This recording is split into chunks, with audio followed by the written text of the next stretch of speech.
Hello beautiful people, my name is Amanda Zitto. If you are new here, I make travel vlogs, how-tos, and general encouragement for you to get out and do the thing. Today we're going to be talking about my lessons from 24 days on the road, aka my 8,000 mile loop of the United States that I dubbed Flight of the Magpie, which I did on my Honda CB500X from August to September in 2020. Let's just dive right in, shall we? Lesson number one is more just reinforcing a lesson that I thought that I had learned on the pilgrimage. Get to camp well before 7. At the very least, an hour before the sun goes down, preferably. Because of the very ambitious and strict time schedule that I had to do this trip in, I spent a whole lot of time getting to the end of the day being like, I should probably start looking for a place to camp.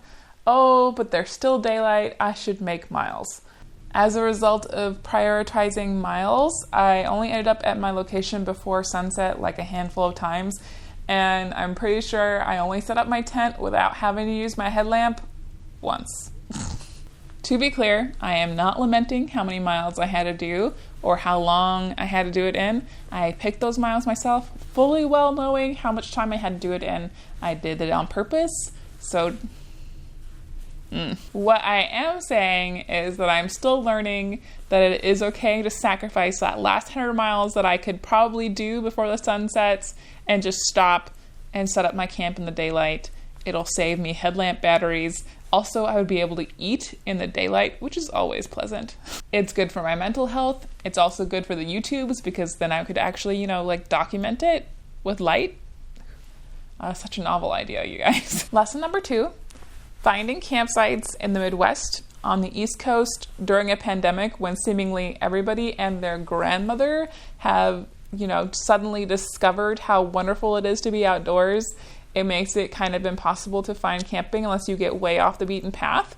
And almost always also requires a reservation in order to get a spot. I did prove in West Virginia that if you get off the interstate, you get off of the, even the state highways and get off into the backwoods a little bit more, you can find camping. However, since most of the locations that you're still going to be able to find sites at are so out of the way, it also means that any information about those campgrounds or campsites online may not be totally up to date, including whether or not they have closed due to recent events. So my first campground was definitely a bust. It is closed and they've gated off the campground, so that sucks. Which is what I found out in Mississippi. I did do my research, however, that research was not accurate. I guess that just kind of touches on more of a golden lesson of traveling in general, which is just to stay flexible. Point being is that reservations and planning to be at some place ahead of time is a lot more important in the Midwest and on the East Coast than what I am accustomed to. That's the whole point of the lesson. Lesson number 3, have waterproofing redundancies. Again, a lesson that I thought I had learned. You could argue that I have learned it in certain areas and not in others. All of my luggage was dry. Thank you, Wolfman Luggage. I just seem to be on a journey with the waterproofing of my gear. That's mostly it.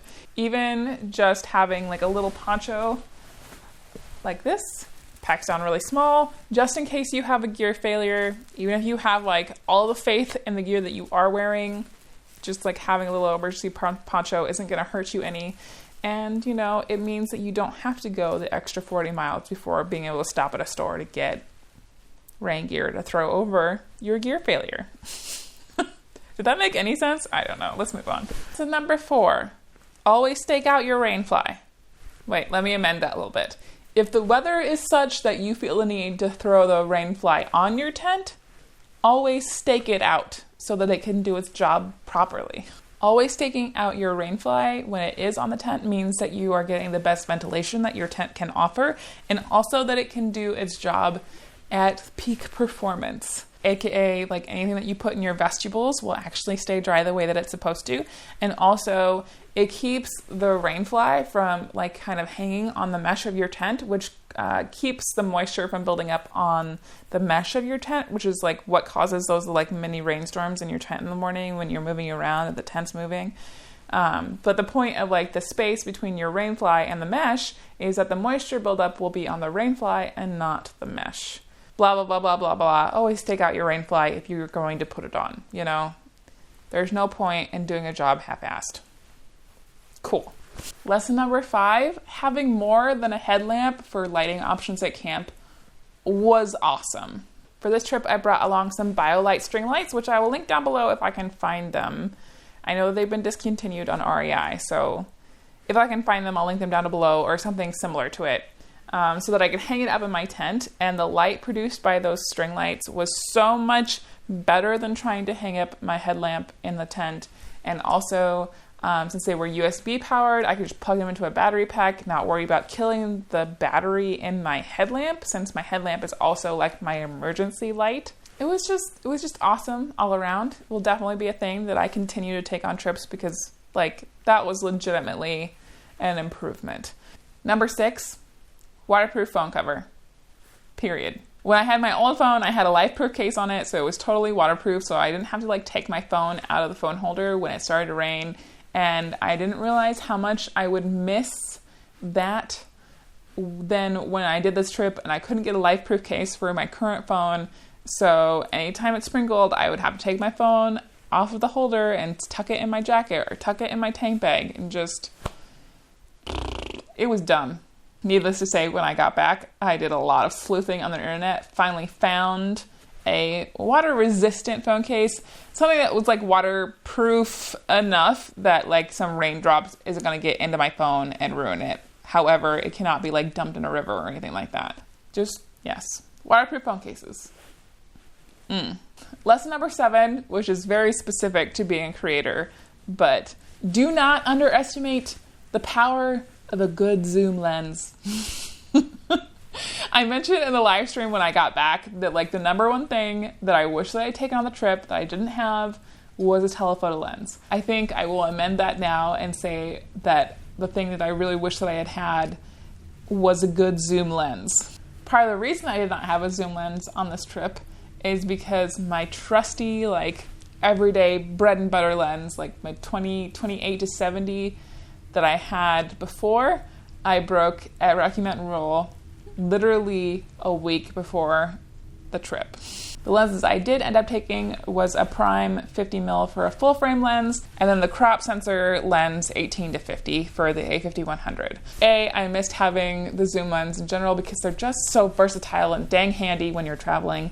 And also, just, there wasn't enough zoom. Anyway, all that being said, when I got back, I bought a 28 to 200 zoom lens that I'm super stoked on. The autofocus is kind of like back and forth a little bit, but I don't know how much of that is the lens and how much of it is my camera. Please don't hate me, camera. Please love me. Everything is fine. Point being is that I am so prepared for future adventures with my fancy new zoom lens, and I'm just so excited to use it. All right, I think that brings us to the end of this video. I hope that you guys enjoyed this. Make sure that you hit that like and subscribe button if you did. And if you would like to get early access to videos like these, read some of my journal pages from the trip, or just to support the channel in general, for as little as $1 a month, you can get early access to videos like these ad-free before the rest of the world.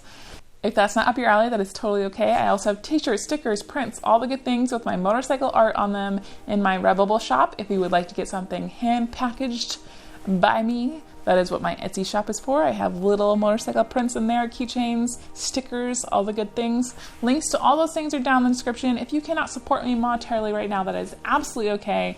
I appreciate you guys just for being here and watching these videos every single week. Question for my end screen crew, please share with me one of the most important lessons that you learned during any of your trips this year.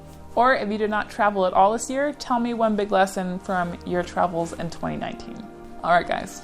I'll see you later.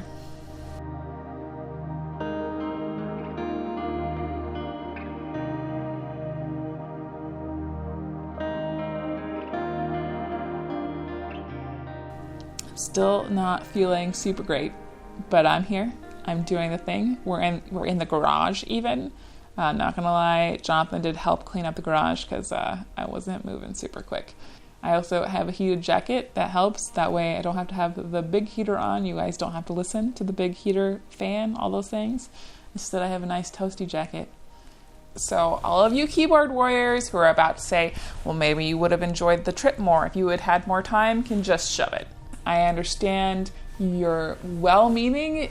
I understand what you're trying to do, but it makes you come off as a prick. I feel like every phone manufacturer, if the phone itself is not waterproof, should be required to produce a waterproof case for said phone.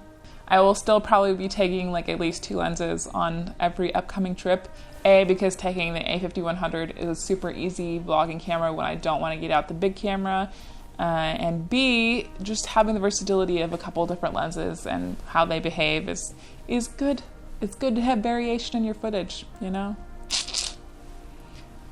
I'm sure some of my photography friends are just like cringing at my love for zoom lenses, but you know, they're just so dang handy for travel.